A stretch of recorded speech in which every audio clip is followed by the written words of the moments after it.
It's good. Amen? How are you? Are we blessed? Amen. Sabihin niyo po natin sa ating mga sarili, God is good to me. God is good to me. Sige po, Like, sabihin po share, natin, subscribe. God is good to me. God is good to me. You know what? Ang sabi po ng Proverbs 18:21, lagi ko ito sinasabi sa anak ko. Anak, basahin ko itong verse na to. Ang sabi ko ng Proverbs 18:21, kawikaan po yan sa Tagalog. Life, ang buhay daw po, and death, life and death is in the power of tongue. Amen. Hello? Hindi natin alam yan. Kasi wala po tayong alam sa Biblia. Sa ating walang pagsasalita, doon nakasalalay ang buhay at ang kamatayan. Kaya hindi po tayo basta dagdag ng dagdag. Hello? Kapag nagsalita ka ng, ay, malungkot ako. Mabigat ang buhay ko ngayon. Ay, depress ako ngayon. Ay, masakit dito. Sinabi mo yan.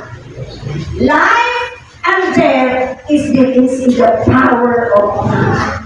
Do not decree, do not proclaim, do not declare yung mga negative na mga words, maging feelings natin. Hayaan natin yung naramdaman natin, akin na lang yun. Huwag mong iparinig kay Satanas. Kasi nga po, ang buhay, ang kamatayan ay nakasasalalay sa kapangyarihan ng tila. Amen? Pag sinabi mo sa anak mo, ang tigas-tigas talaga ng ulo mo, sure, that is the prayer of your tongue. That is the declaration of your tongue.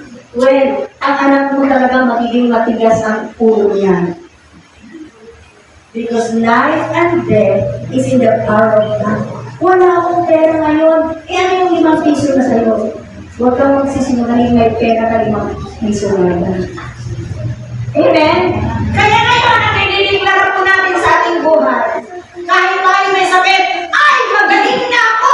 2,000 years ago, kaya napako si Jesus sa cross. Kaya sa mga latay, ang sabi ng Isaiah 53, sa mga latay ko, magaling na kayong lahat.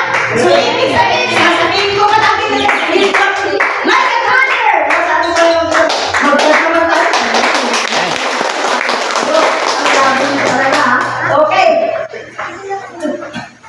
Ano sinabi ko kanina? Ang sabi ni Jesus Christ sa Isaiah 53, sabi ni Prophet Isaiah, sa mga latay ko, kayo'y magaling na. So, ibig sabihin, every now and then, every day, you must declare that healing in your life. 2,000 years ago, napako si Kristo sa cross. Ibig sabihin, matagal na pala akong bumaling. Kailangan ko lagi magaling na ako, magaling. Thank you, Lord, for the healing. Thank you, Lord. Because there is power in tongue. Amen po ba? May kapangyarihan ng dila. Kaya mga kapatid, before I will step down, this is hints ko sa ating na in order payapa ang ating buhay, hindi magulo. You see? Sa dami natin gano'n, ang gulo ng buhay, ang gulo ng barangay, ang gulo ng tahanan, ang gulo. Kasi nga, marami nagsisismisan, marami pong nagsisiraan. Amin po ba? Bakit di magulo? Kasi nga, iba po yung kanina, proclamation, declaration, iba po yung kanina sinasabi, puro kasiraan. Kaya po doon, puro kasiraan nangyayari talaga na sa buhay. Amen? Kaya ngayon, kung gusto mo magkaroon ng life ang iyong buhay, decree a positive words na kahit masakit ka, mahina ka, oy, malakas ako. Amen? Amen. Oy, magaling na ako. Kahit meron kang naramdaman, ideklara mo pa rin because life and death is in the power of God. Amen? In the church, we are a people of faith. Tayo po pananampalataya. Amen? At kung nanampalataya po tayo, may bilib tayo sa Diyos, nabibigyan po natin siyang kaluluran, nakakagalaw ang Diyos sa buhay natin. Amen? Pag sumampalataya po tayo sa Panginoong Diyos Ama, na kaya na tayong pagalingin, kaya na tayong palayain sa bisyo at kasalanan. Hello! Kaya po na tayong palayain sa mga kaguluhan ng buhay, mga kabansan, takot, manampalataya po tayo sa Diyos. Kaya po niyang gawin sa ating mga buhay. Amen! Amen. Kaya ngayon, nasabi mo sa katabi mo, mag-ingat ka na sa mga sinasabi mo. Sabihin mo! Kahit may sakit ka, sabihin mo, magaling na ako. Amen? Dahil naramdaman mo pa, magbigla ka pa rin kasi dahil is in the power of God. Amen. Kung gusto mong magkaroon ng buhay ang iyong buhay, kasi ngayon, pag may sakit at karamdaman ka, problema, pagsubok, kabalisan ng buhay, eh yung buhay mo walang kabuhay-buhay. Amen? Amen po ba? Walang buhay. Pero pag magsimula na magkita, alam niyo ba? Ganito, isa pa yung kapangyarihan. Alam niyo, ito yun. Ito mga nakalipas na araw, ay Friday that was Friday. Iwan ko ba, galing ko dun sa bahay na Mama Rosie. Kasi nag-share kami doon. Pag uwi ko sa bahay, iba yung bigat ng, ano ko hindi ko naglalaba, ang bigat ng ating paglalabinin, aking ulo. Kaya nga, sabi ko, kailan ko nararamdaman ko. Tapos parang ang gulo-gulo ng aking bubo. Hindi ko maintindihan walang ano, basta magulo siya. Alam niyo, di habang nandun ako sa banyo, naglalaba. Naglalaba ko sa banyo.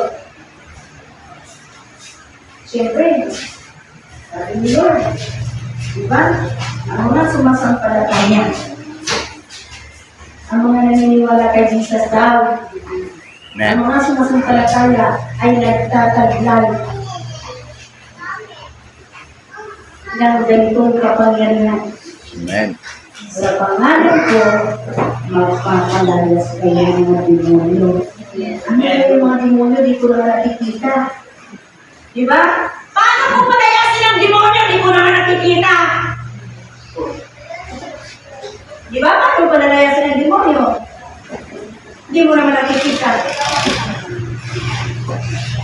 Alam nyo, yung mga naramdaman natin gulo sa ating sarili, kabalisan, takot, pangamba, mga death root, mga nagpapabigat sa ating mga espiritu.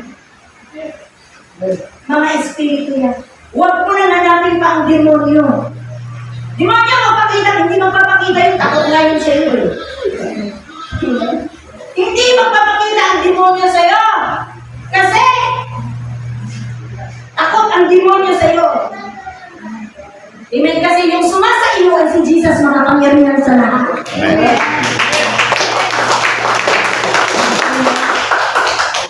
Kasi, alam niyo, pag tayo inamin natin na tayo makasalanan, pinagsisihan po natin, tinagda natin makasalanan, tinanggap natin si Jesus Christ, naniniwala tayo, sumampalataya tayo sa Kanya, no, bilang Panginoon, sa pagligtas, healer, provider, na bagong buhay tayo, automatic po, yung Holy Spirit na sa atin na yan. Amen. Nasa atin na po yan. At yung Holy Spirit na yun na sa atin, makapangyarihan. Makapangyarihan. Nanaw po ba natin, church? Makapangyarihan. Kaya takot sa atin ang mga demonyo, hindi sila nagpapakita. Nagpapakita yan sa mga alanganing Kristiyano. Pero sa mga tunay na Kristiyano, malinis ang buhay, makapangyarihan, hindi sila nagpapakita. Kasi kapag dating mo pala, nagpupulo na sila. Ay, dito na. Hindi ko nagbabae ng Diyos, hindi ko lalaki ng Diyos. Tago na tayo, tago na. Huwag ka magpakita siya, huwag ka magpakita. Mabubukulan ka kasi sasabihin natin, Jesus name na. Amen. Amen. Amen? Eh, mga kapatid, may katangyarihan ko magpalayas. So, ang ginawa ko, habang ako, in the name of Jesus, lumalas ka! Speak of the Lord! And speak of the kindness of Diyos! In the name of Jesus, anong pagkampala mo sa buhay ko, in the name of Jesus, anong mga masasamang pakiramdam yun, pinaparamdam mo sa buhay. Kasi talagang ano eh, parang tumilig yung pag-iisip ko. Kakaiba talaga. Pero alam nyo, siyempre, tinig na natin, lahat ng ginawa natin, hindi ko na kasi matagal yun eh, baka ako sa oras ko eh. Alam nyo, Maria, very relaxed lang ako. Amen. Malapakan ko natin. Nakakuha tayo ng his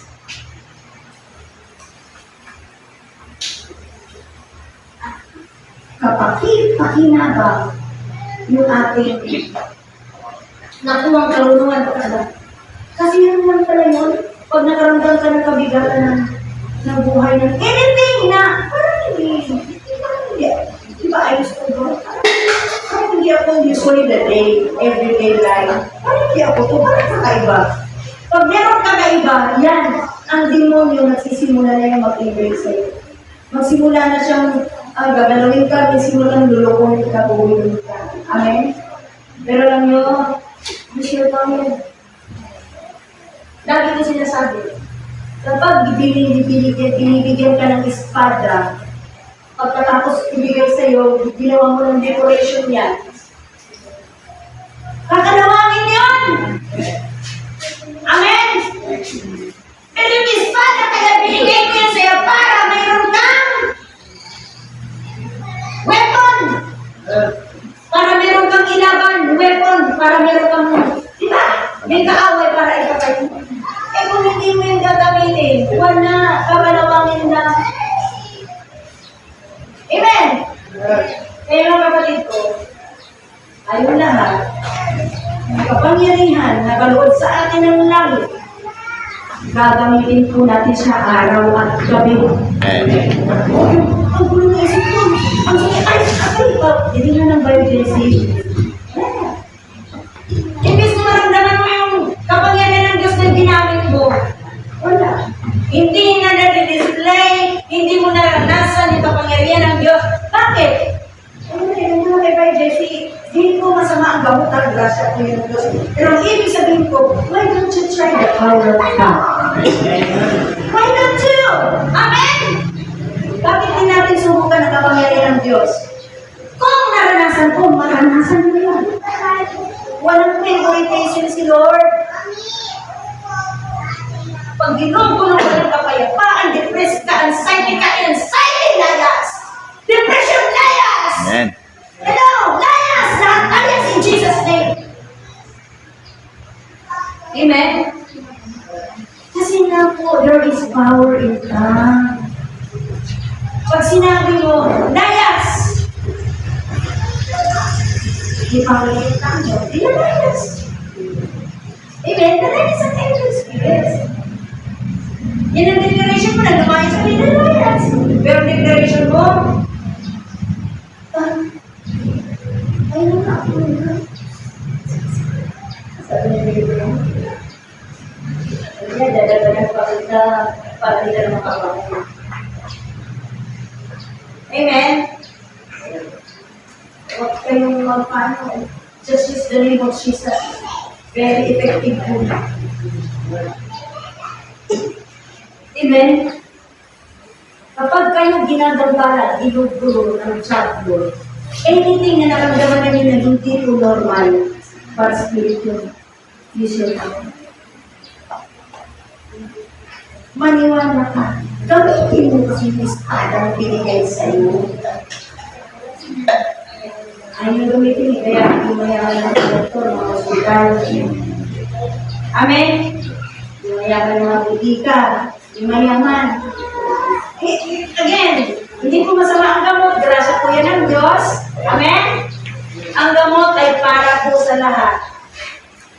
Pero ang himala para po sa mga mananampalataya. Amen.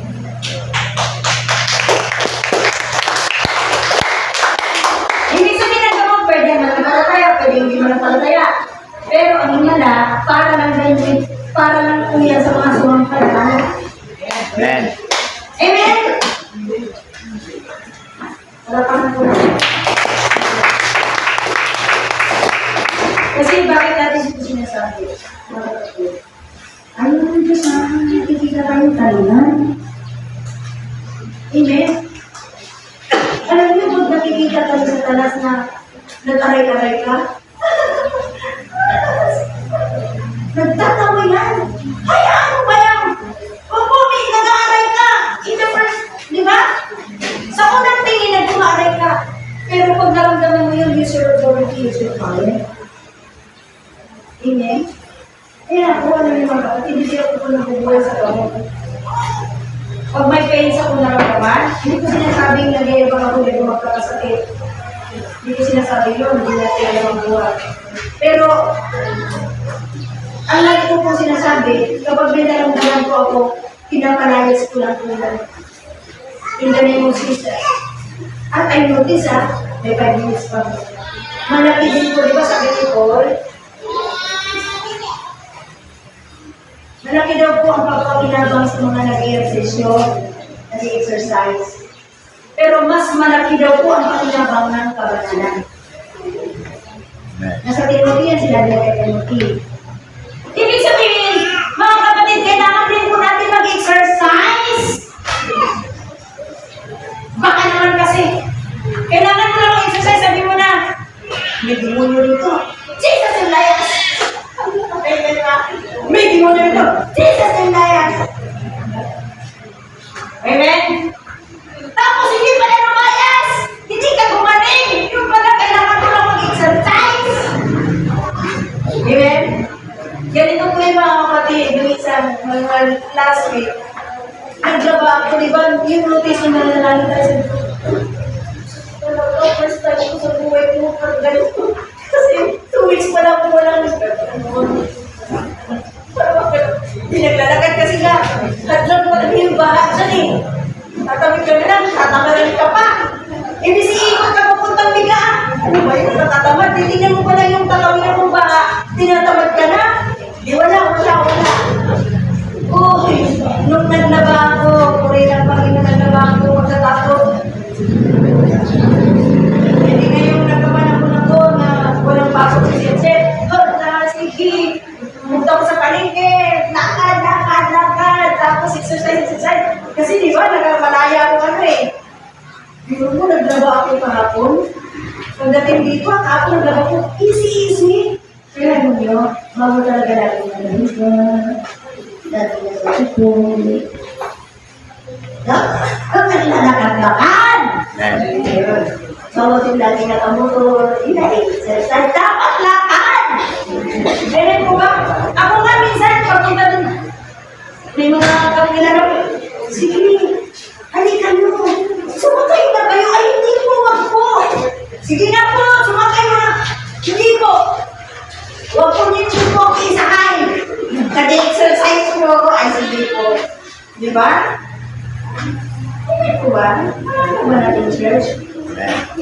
Kailangan natin mag-exercise para magpagpanan po natin ng yung maganda umilos gumalaw na yung katawan pa natin. Yung ano mo yun, energetic. Amen? Hello? Amen. Baka naman pag nagmalayas ka ng naramdaman mo, bakit ano ba ang power? Bakit di mo malayas? Yung pala, kailangan mo lang mag-exercise. Amen. Pero, saan ko lahat na bago ko kayo mag-exercise, gamitin muna natin ang ating kapangyarihan sa Diyos. Amen? Unahan natin gamitin. Pag ayaw pa rin, baka na siya rin dito bad spirit. Kasi kung bad spirit to, may power kayo, lumayas na to. Kailangan nyo talaga i-exercise. Amen na lang po ba natin, church? Amen. Talapagan po natin. So again, tandaan natin mga kapatid. I-review po natin sa ating mga Bible. Life and death is in the power of tongue. Huwag mong sabihin ng anak mo, ang tigas ng ulo mo. Huwag mong sabihin yan. Kasi titigas talaga ang ulo ng anak mo kasi yun ang power na nilagay mo sa kanya, nilapat mo sa kanya. Sabihin mo palagi ang anak mo napakabait. Kahit nakikita mo makulit, ang bait-bait mo talaga. Kahit man lang sa ganyang confession mo, baka may mabago pa, sabihin mo na. Amen. Amen. Alam niyo, pag sinabi mo, ang bait-bait mo talaga, pati ikaw, gumagana ang ulo mo. Kasi alam mo, may mangyayari na makita sa buwan niya. Amen. Amen! Yung mga asawa ninyo, ay, sweetheart, daw, ang tigas-tigas na lang, huwag mo sabihin, ang bait-bait sila dyan sa asawa ko, sobrang bait. Amen? Pag hindi ka binibigyan ng pera, ang asawa ko, leader talaga to you. Amen? Hello? Hindi ka binibigyan ng pera. Ang asawa ko, nakakabait ang dahil ng pera. Eh, nakakatouch yung mga salita niyo. Amen mo ba? Amen. Hello? May kapangyarihan po ang dila kapatid. Pero someday, lalawakan pa natin yung aral na yan. Amen? Okay, kasi kailangan ko na po tawagin si Mama Mary. Okay? So habang pumupunta si Mama Mary, sige po. Life and death is in the power of tongue. Do not speak negative. Always speak positive. Amen? Lahat ng muling bagay, dapat natin sila sa ating para yun po ang mangyari sa ating buhay. Amen? Gusto natin magpatuloy ang buhay? Mag-confess po tayo